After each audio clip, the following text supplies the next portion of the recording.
This is the story of Rolando Ramos. Rolando grew up in Spanish Harlem.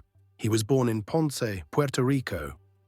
Abandoned by his mum, his uncle and wife took custody of his care. Coming to New York at 5 years old, he felt at home in Spanish Harlem. He had a passion for reading, information, and had a way to make people laugh. The streets of Spanish Harlem were unforgiving, though, and he was getting into frequent fights. A police officer by the name of Patsy Murphy helped get him into the gym and taught him the principles of boxing. Rolando was a natural, and he excelled at his new skill. Soon, he became a professional. With his average height at 5 feet 9 inches and very muscular, he could stand toe-to-toe with any middleweight fighter. Soon, he would win the World Middleweight Championship, and money began to pour in. Everything was fine. Rolando had a nice car, house, and dressed well, but he came across a wicked manager.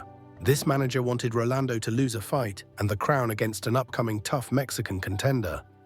Rolando refused and knocked out his opponent in 5 rounds. Seeing this, the manager and his associates had a plan.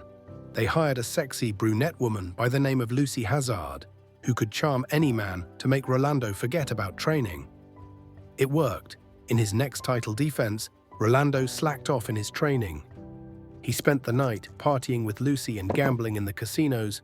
The night of the fight came, and Rolando's opponent put a chemical substance in his glove. Rolando lost his title by a technical knockout, and his left eye was affected. To top it off, Lucy walked away from Rolando. Now Rolando, having seen most of his money gone, was depressed.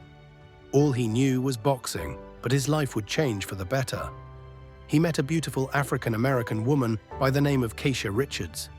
She worked on Wall Street but had powerful connections. She took notice of his talent to make people laugh. She managed to get him spots on TV ads and sitcoms. Rolando was a natural, and soon he made his movies, which generated a big profit. Keisha and Rolando fell in love and got married.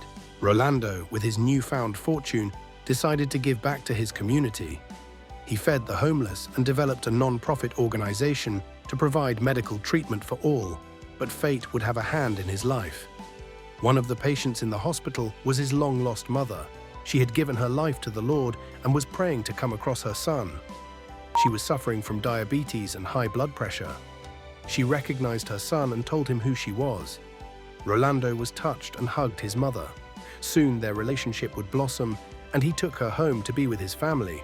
The moral of this story is that when life gives you a lemon, you start making lemonade. All of us have hidden talents. Remember, when one door closes, another one opens. Click subscribe and follow if you like this video.